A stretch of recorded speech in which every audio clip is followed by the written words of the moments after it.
ከ10,000 ጫማ ከፍታ በሰማይ ላይ ኃይለኛ ፍንዳታ ተከሰተ። ይህ ፍንዳታ በውስጡ 92 ሰዎች በነበሩበት የመንገደኞች አውሮፕላን ውስጥ ነበር። ወዲያውኑም ከ92ቱ ሰዎች መካከል 91ዱ ሕይወታቸውን አጡ። ከነሱም መሃል በሕይወት የተረፈችው አንዲት ልጅ ብቻ ነበረች። ከአውሮፕላኑ ፍንዳታ በኋላ ልጅቷ ከ10,000 ጫማ ከፍታ ላይ ቀጥታ ወደ ታች እየወደቀች ነበር። ታዲያ ይቺ ልጅ ትተርፋለች ወይስ በአውሮፕላን ውስጥ እንደነበሩት 91 ሰዎች እጣ ፋንታ ይገጥማታል? ይባስ ብሎም አውሮፕላኑ ሲፈነዳ በአማዞን ጫካ ላይ ሲበር ነበር። በዚህም ምክንያት ይቺ ልጅ ቀጥታ ከዓለም ላይ እጅግ በጣም አደገኛ የሆኑ እንስሳት ወደሚኖሩበት አማዞን ጫካ እየወደቀች ነበር። ታዲያ ይቺ ልጅ በሕይወት ትተርፍ ይሆን? ዛሬ በዚህ ቪዲዮ ከሰማይ ላይ የወደቀች ጁሊያን ስለተባለችው ልጅ እውነተኛ ታሪክና በዓለም ላይ ካሉ እጅግ አሳዛኝ ታሪኮች መካከል አንዱን እናያለን። ስራዬ የሚመቻችሁና የሚያዝናናችሁ ከሆነ ቪዲዮውን ላይክ፣ ቻናሉን ሰብስክራይብ በማድረግ ጀምሩት። የገና ዋዜማ ሰማይ በጠዋት ወርቃማ ብርሃን እያበራ ነው። ከታች አረንጓዴ ተራሮችና ጥቅጥቅ ያሉ ደኖች ተንጣለዋል። ከላይ ደግሞ በደመናዎች መካከል አንድ ነጭ የሚያብረቀርቅ አውሮፕላን እየበረረ ነበር። በረራ ቁጥር 508 አውሮፕላን በውስጡ 92 መንገደኞች አሉ። ፊታቸው ላይ የደስታ ብርሃን ይታያል። ብዙዎች ከቤተሰቦቻቸው ጋር ገናን ለማክበር እየሄዱ ነው። ሌሎች ደግሞ ለመዝናናት ወጥተዋል። በአውሮፕላኑ ውስጥ ያለው ድባብ ሞቅ ያለ ነበር። በመስኮቱ አጠገብ የተቀመጠች ስሟ ጁሊያን ኮፕኬ የተባለች የ17 ዓመት ልጅ ከእናቷ ጋር በዚህ አውሮፕላን እየተጓዘች ነው። አባቷ በአማዞን ጫካ ውስጥ እንስሳትንና አዕዋፍን የሚያጠኑ ጀርመናዊ ሳይንቲስት ነበሩ። ጁሊያን በፍጥነት ወደ አባቷ መድረስ ነበር የምትፈልገው። እሱም በጫካው መሃል ባለው ትንሽ የምርምር ጣቢያ እየጠበቃት ነበር። አውሮፕላኑ ሲነሳ ቀኑ ሙሉ በሙሉ የተለመደና ለበረራ ተስማሚ ነበር። ነገር ግን አውሮፕላኑ ወደ አማዞን ጫካ ሲደርስ አስፈሪ ነገር ተከሰተ። ድንገት ትላልቅ ጥቅጥቅ ያሉ ጥቁር ደመናዎች ሰማዩን ሸፈኑትና ኃይለኛ አውሎ ነፋሶች መነሳት ጀመሩ። ነገር ግን አብራሪዎቹም ሆኑ ተሳፋሪዎቹ ብዙም ትኩረት አልሰጡትም። ለእነሱም ቢሆን ይህ የተለመደ መጥፎ የአየር ሁኔታ ነበር። ሆኖም ግን ያ የአየር ሁኔታ ሕይወታቸውን እንደሚያጠፋቸው አላሰቡም ነበር። ከጥቂት ጊዜ በኋላ አንድ ትልቅ አውሎ ንፋስ በደመና ታጅቦ ከአውሮፕላኑ ፊት ለፊት መጣ። የአውሮፕላኑ አብራሪም ምንም አማራጭ ስለሌለው ወደ ውስጡ ለመግባት ተገደደ። ይህም የመጨረሻ ስህተቱ ነበር። አውሮፕላኑ ወደዚያ አውሎ ንፋስ ወደ ቀላቀለ ደመና እንደገባ በውስጡ ኃይለኛ ንዝረት መፈጠር ጀመረ። ሰዎቹም የመቀመጫ ቀበቷቸውን ስላላሰሩ ወዲያና ወዲህ እየተወዛወዙ ነበር። በዚህ ሁኔታ ላይ አውሮፕላኑ ወደፊት እየገፋ ሲሄድ አብራሪዎቹ ይህ አንድ ደመና ብቻ ሳይሆን በርካታ ትላልቅና አደገኛ ደመናዎች መሆናቸውን ተረዱ።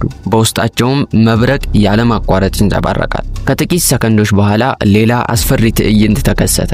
መብረቅ በተከታታይ አውሮፕላኑ ላይ መውደቅ ጀመረ።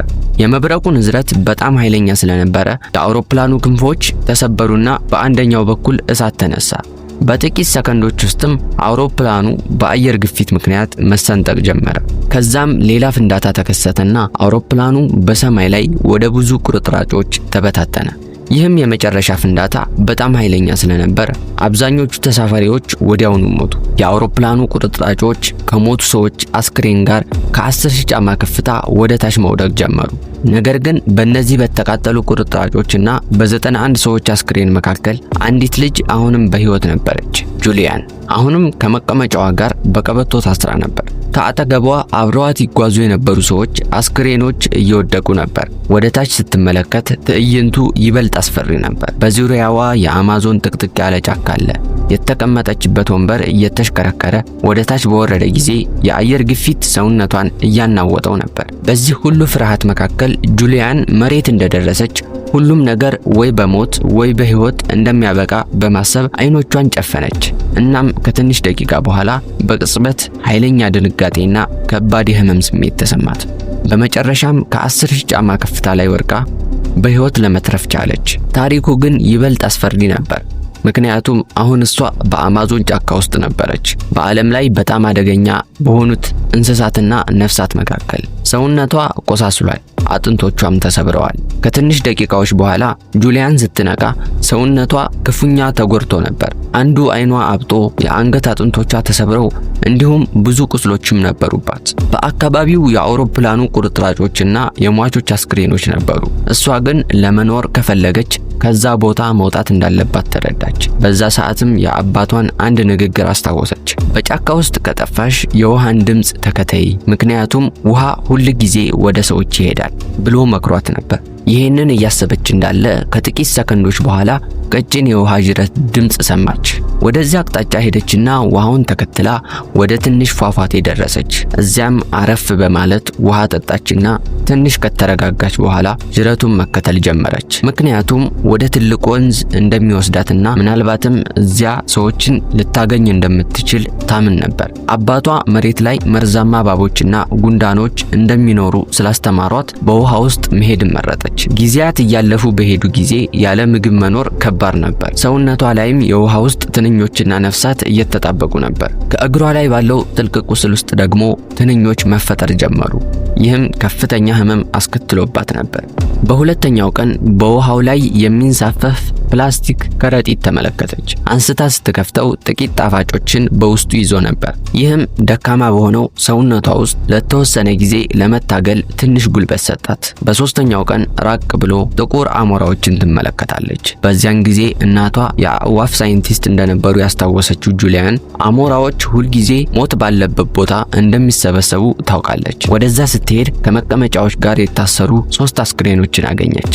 አንዳቸውም እናቷ አልነበሩ። ይህም ትንሽ ተስፋ እንዲኖራት አደረጋት። ቀንን እየተካ ወደ 10ኛው ቀን አካባቢ ጥንካሬዋ ሁሉ አልቆ ነበር። ነገር ግን በዚያን ጊዜ ራቅ ብሎ በውሃው አቅጣጫ የእንጨት ቅርጽ ተመለከተች። ምናልባትም ጀልባ ሊሆን ይችላል ብላ በማሰብ ወደ ቦታው ስትደርስ አንድ ትንሽ ጀልባና በአጠገቡ ልትፈርስ የደረሰች ጎጆ አገኘች። ሆኖም ግን በዛ ሰዓት ተስፋዋ ትንሽ ጨምሮ ቢሆንም ቦታው ለጊዜያዊ ቆይታ የተሰራ መሆኑን ስትረዳ ተስፋዋ እንደገና ተሰበረ። ራሷን ለማቆም እንኳ አቅማታ ጀልባዋ አጠገብ ወደቀች። በዛው እንቅልፍ ወሰዳትና በሚቀጥለው ቀን ጠዋት በተኛችበት ጊዜ የሰዎችን የንግግር ድምፅ ትሰማለች። ከጥቂት ደቂቃዎች በኋላ እንጨት ቆራጭ የሆኑ 3 ሰዎች ወደ ጎጆው ደረሱ። የቆሰለችውንና በጭቃ የተሸፈነችውን ልጅ አይተው ሲደናገጡ ጁሊያን በደከመ ድምፅ እርዱኝ አለች። እነዛም ሰዎች በፍጥነት ውሃ ሰጧትና ቁስሏን በጸረ ተባይና በቤንዚን አከሙት። ከዛም በጀልባ ወደዛ አካባቢ ቅርብ ወደሆነ መንደር ወሰዷት። በመንደር ውስጥ ከታከመች በኋላ በትንሽ አውሮፕላን ወደ ሆስፒታል ተወሰደች።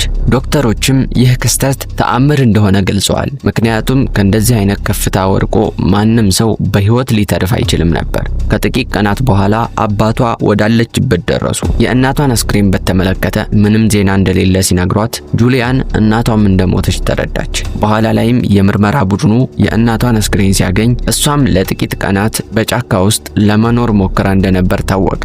ነገር ግን በደረሰባት ከባድ ጉዳት ምክንያት መትረፍ አልቻለችም። ጁሊያን ይህን ሁሉ አሰቃቂ አደጋ ካሳለፈች በኋላ ወደ ጀርመን ተመለሰች። እናም ልክ እንደ ወላጆቿ ሳይንቲስት ሆነች። በአማዞን እንስሳት ላይ ምርመራ በማድረግ እናም ወላጆቿ ህይወታቸውን በሙሉ በሰሩበት ቦታ ፓጉዋና የተባለ የምርምር ጣቢያ አቋቋመች።